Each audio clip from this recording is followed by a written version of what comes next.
and welcome to week 7 and to the beginning of our exploration of blockchain. We're going to start out this week talking about what blockchain is, how it might be used, and begin to explore some of the legal considerations.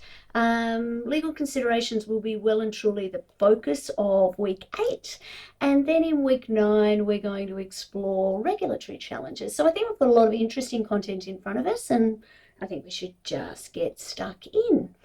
So the materials on Canvas and the slides, for those of you who are listening along in the podcast, they've got my own drawing, my quick and dirty explainer of how blockchain works. Let me remind you, there are plenty of really excellent pointers online. So many of them are really good, and it's frankly a better use of my time pointing you to the good ones rather than trying to replicate them or replace them in some way. So make sure you've worked your way through the resources on Canvas if you're unfamiliar with blockchain or if my explainer doesn't quite get you there. But in a nutshell, basically blockchain is a way of dealing with things on a ledger. So what do we have on ledgers? Information, basically, about things of value and transactions. So if someone wants to store or send something of value, and we often think about money here because the first real use case was a currency of sort, basically what they can do is take that transaction information and represent it online as a block. This process is called hashing. So it involves using cryptography, hard to say, and even harder to do it, I guess. Essentially, that cryptography is used to translate the information or the transaction into something that can only be opened by someone who has the right key.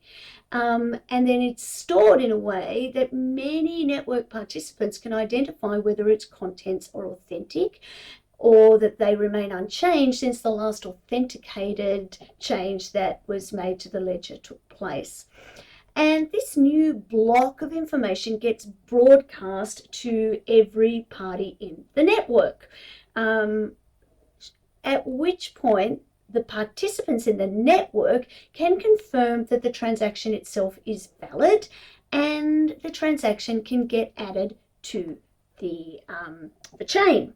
There's my idea of a chain, which ultimately means that the person who has the key at the other end can then basically remove that money or take that value or benefit from the transaction that is on the key itself or on the chain itself. So why do we need something that does this? Who's interested in it? In the early days, we often called blockchain a solution in search of a problem. And I think those days are well and truly behind us now. So the example I want to use is, let's say you want to buy a house, but you're dealing with a seller who insists that no banks or notaries or solicitors or lawyers get involved. I think you'd probably be pretty skeptical about that seller's trustworthy. You don't want to hand over your cash without being sure that they actually own the property, that their name is on the property deed, the title deed, and that they've got the rights to sell it. Similarly, most vendors will want assurances that you can pay the whole of the purchase price, not just the deposit. They don't care whether you're borrowing the money or taking it out of the bank, but they need to be confident that they're going to get all of the money that you said that you would pay. So how have we done this so far? Essentially, we do it by using intermediaries. We've come to rely on middlemen. Intermediaries is a better term really, and intermediaries ensure that transactions are legitimate. They allow both the buyer and the seller, in the example we're using, to rest easy, to be confident that there's a process in place for ensuring that everybody's telling the truth, that we can trust the parties to the deal. Banks have served this purpose for a really long time because they authenticate transactions, they keep track of property titles, they can confirm who owns what. More recently, a number of businesses have provided platforms that provide intermediary services. For example, Uber and Airbnb are some really good examples.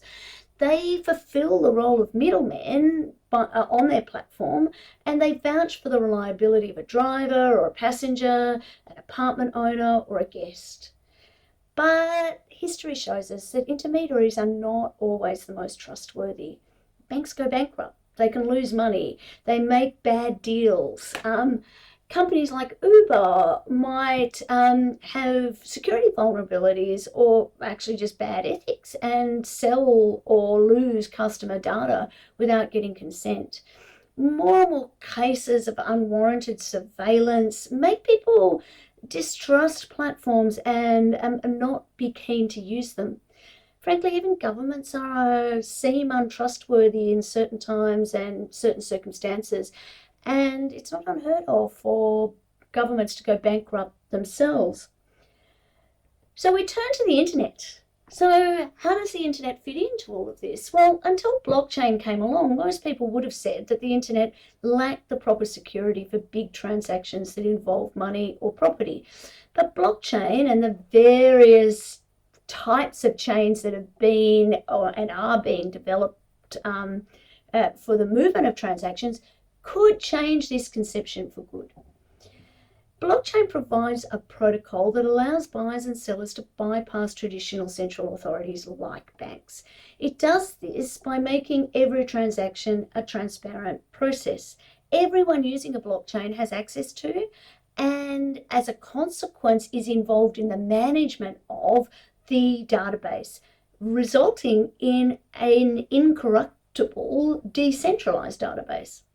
Rather than trust an intermediary to confirm something, participants in a blockchain don't have to trust any specific individual. They trust the truth of the database itself, and they trust that on the basis that the system prevents changes by distributing the process of verifying the changes. How? Well, as I mentioned before, new blocks get distributed to the whole of the network. As each block is created, as it's hashed, it gets timestamped and it's added to the database. When it clearly isn't corrupt and it doesn't corrupt the system and it's agreed upon by the majority of parties involved, it becomes legitimate. And so this level of transparency and verification protocol means that there's no opportunity for hackers or thieves to make changes that will go unnoticed. There's no opportunity for somebody to fraudulently alter a paper document. The system doesn't allow for changes to old entries, so no one entry controls the blockchain. Everyone can trust it. I think I said entry there, I meant entity. Everybody can trust it because you don't need to rely on any single trustworthy partner or participant. So in the next part of this lecture, I'm going to identify some of the key benefits of using a blockchain and hopefully explain the process in a little bit more detail as we move along. I'll see you then, but of course, questions, concerns, frustrations, and compliments, you know where to find me. Cheers.